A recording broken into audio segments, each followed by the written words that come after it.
Yo, what's up? Being a top performer requires more than just physical capabilities.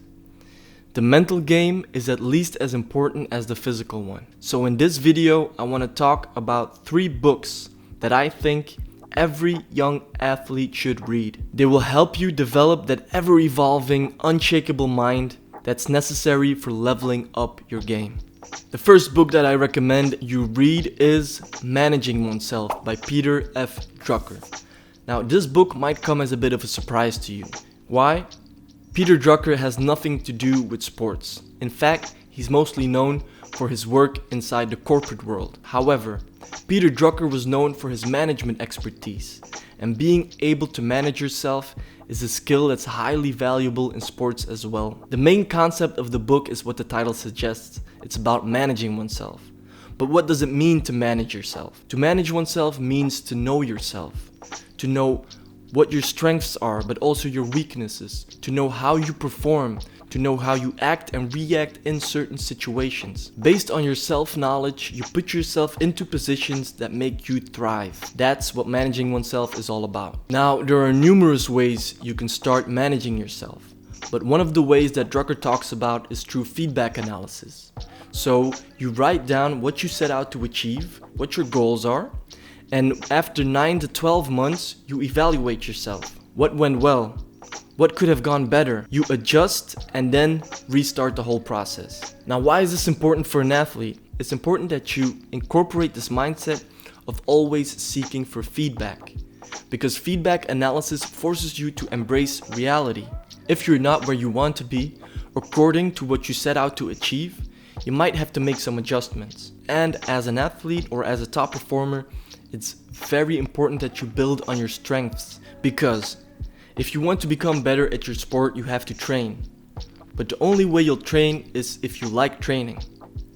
And most of the time you like the things you're good at. But first you have to know what it is that you are good at. What are your strengths? And that's where the importance of managing oneself comes into play. For example, think about that young football player. He's dying to get into the first team.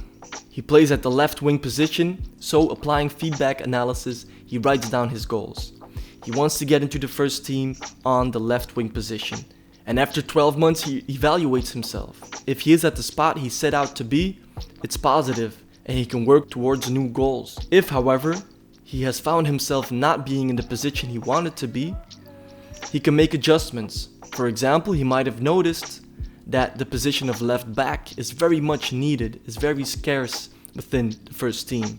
So he adjusts his goals to set out to become the left back player in the first team. After 12 months, he reassesses what he wrote down, and so the cycle continues. The second book I would highly recommend to every athlete is Mastery by Robert Greene.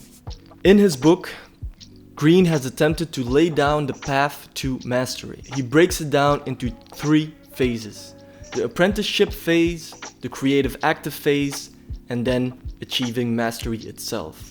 The apprenticeship phase is characterized by a deep observation of the greatest within a specific craft, then building the skills yourself, and finally making it into something of yourself. For example, I remember when I was younger and I loved the game of football. I still do, by the way.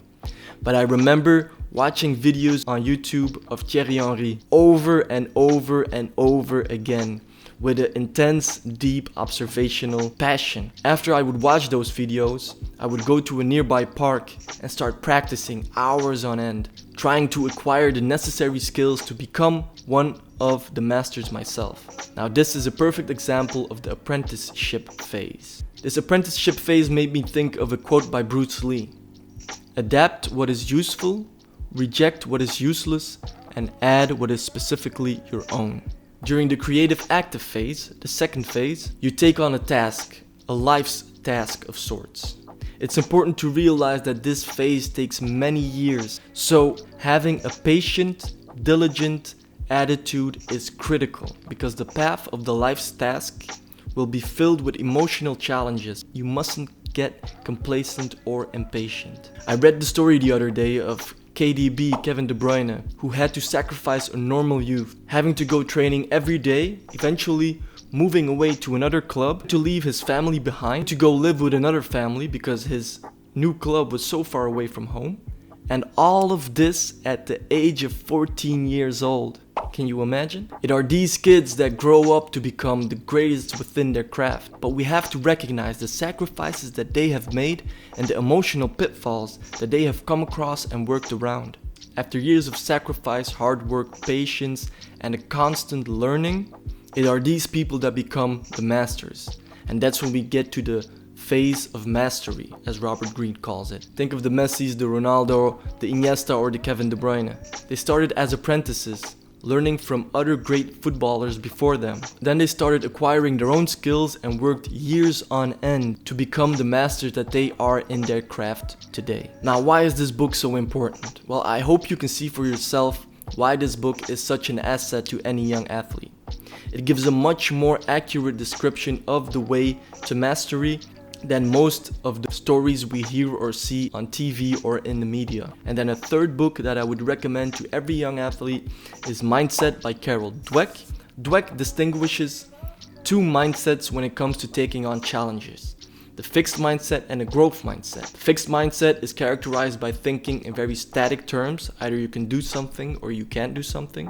The growth mindset is characterized by seeing the bigger picture, knowing that you might not be able to do something, but if you practice and you put time and effort into it, you will eventually be able to learn that new skill. Now, if you want to know more about what that book is about, I made another video explaining how my mindset made me quit one of my passions as a young kid. So if you want to know more, go check that video out. I'll put a link in the description or around here somewhere. But why is this book important for young athletes or athletes in general? Because as an athlete, you're constantly faced with challenges.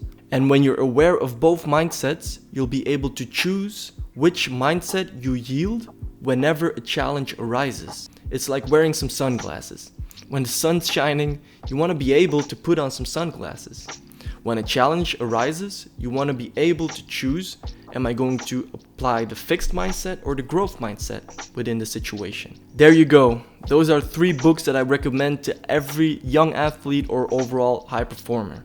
As a young professional athlete myself, I wish I had come across these books much earlier, as I'm convinced that they would have shaped my mind in a positive way.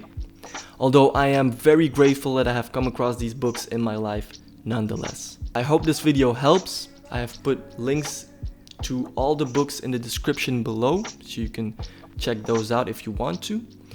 If you like this video, hit that like button. If you want to help a brother out, hit that subscribe button. And I will see you in the next one. Peace.